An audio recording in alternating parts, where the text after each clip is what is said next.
फिरोजपुर झिरका के एक एक मोबाइल में ये 4 विषय रहने चाहिए। आप बैठ लो, आप खड़े क्यों हो? बैठ के भी सुन सकते हो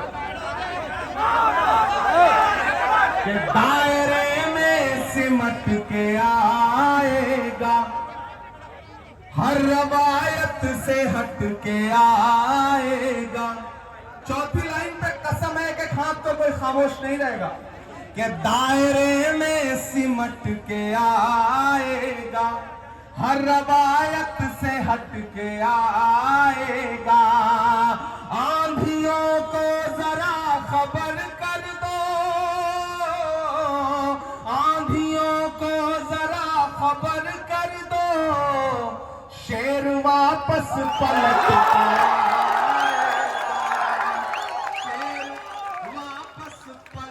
के आएगा।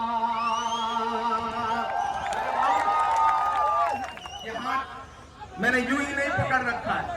कहना चाहिए कि मैं उसी फिरोजपुर झिरका में उसी बड़गली चौक पे खड़ा हूं जहां पिछली बार आया था। वही जोश वही जज्बा है कि कहां सोया है चौकीदार, कहां सोया है चौकीदार।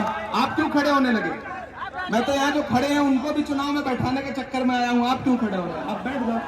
हो सकता है आज की इस रैली के बाद जो एक आध दो आजाद घूम रहे हैं वो बैठ भी जाए, कोई मुश्किल काम नहीं है। आपकी इस रैली ऐतिहासिक काम करेगी। हो सकता है आज भाजपा वाले भी कहें यार जाने तो कोई फायदा नहीं है, खड़ी बैठते हैं, जो 2, 4, 5, 10 लाख बचने हैं वो बचा लेते हैं, छोड़ो अब क्या घूमना, अब तो मामन एक तरफा जीत ही रहा है। कि कहां सोया है चौकीदार, कहां सोया है चौकीदार। विजय माल्या नाक के नीचे से हो गया फरार। कहां सोया है चौकीदार, कहां सोया है चौकीदार। बहुत समझदार लोग हैं आप, नाम लेने की भी जरूरत नहीं पड़ती। चौकीदार बोल दो, आप तुरंत समझ जाते हैं कि किसकी बात हो रही है। अच्छा, जब भी चौकीदार की बात होती है तो जो गुजरात से मेहमान आए हैं उनकी आंखों में हिंदुस्तान के बहुत बड़े नेता मरहूम जनाब अहमद पटेल जी की स्मृति हमारे बीच में आई है। बहन मुमताज जी हमारे एआईसी से जो ऑब्जर्वर भी है हमारे जाकिर, अरे सर वहाँ नहीं। अच्छा हाँ ये बात तो है।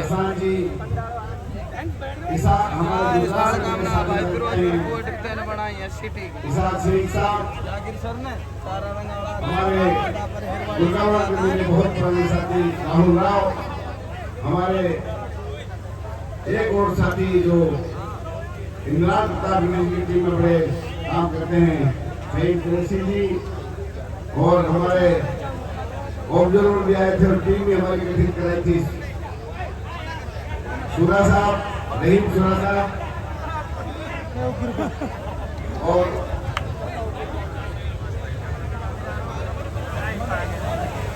यूसुफ परमार जी, और हमारी बहुत ही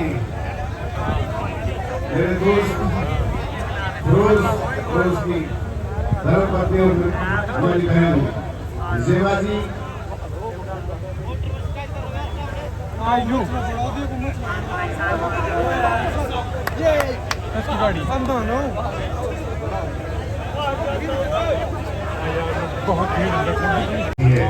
जब आप कांग्रेस के पल्ले पर बटन दबाओगे तो कांग्रेस का प्रत्याशी को आप यहाँ से जिता के भेजोगे तो विधानसभा को पता चल जाएगा कि मामन खान ने अपने भाइयों की जो मांगे उठाई थी उसके भाइयों ने उस पर मोहर लगा के दोबारा जो ये वोट मिल लिए। ये मेरे नौजवान बेरोजगार घूम रहे हैं, कहीं उद्योग नहीं है, कहीं रोडें टूटी हुई है, अभी तक हम पानी पीने के पानी को तरस रहे हैं। हमारे पास 24 घंटे लाइट नहीं है, हमारे पास यूनिवर्सिटी नहीं है, हमारे पास नेशनल हाईवे 244 नहीं है, नहर नहीं है। भुट्टा जी पिछले महीने आए थे अनाज मंडी और नहू में, तो मैं सबसे छोटा विधायक होने के नाते उनसे मांग रखी थी। तो एक ही बात यही थी कि जब मैं मुख्यमंत्री बनूंगा, हरियाणा में कांग्रेस सरकार बनेगी, पहले कदम से मेवात यूनिवर्सिटी आपको दूंगा, मेवात 13 लाख को दूंगा, और नमू से लेके मुंडा का तक 4 लाइन वो मैं आपको बना के दूंगा। बहुत बड़ी बात है जब हमारे ऐसे नेता ने, प्रतिपक्ष का नेता ने ये बातें कही। तो आप चिंता मत करो, इंशाअल्लाह पहले कल से तीनों काम होंगे। हमने घोषणा पत्र जारी किया है, आपको पता है। जज्बा और भाजपा ने मिलकर सरकार बनाई थी, तो किसानों से, आदमियों से, आम आदमी से सबसे झूठ बोला था कि इस बार हम बुढ़ापा पेंशन 5,000 करेंगे, लेकिन आज तक अभी तक वो 3,000 मात्र है। जैसे ही हरियाणा में कांग्रेस की सरकार बनेगी, इंशाअल्लाह तुरंत उसको 6,000 हम करने जा रहे हैं। और सुनो भाई, माँ बाप की सेवा कर लो, घर में 12,000 आएंगे महीना में, और अच्छे ना रहे। कभी उन्हें ढूंढा कि माँ बाप पैसे दो कहाँ, ठीक है, समझ गए।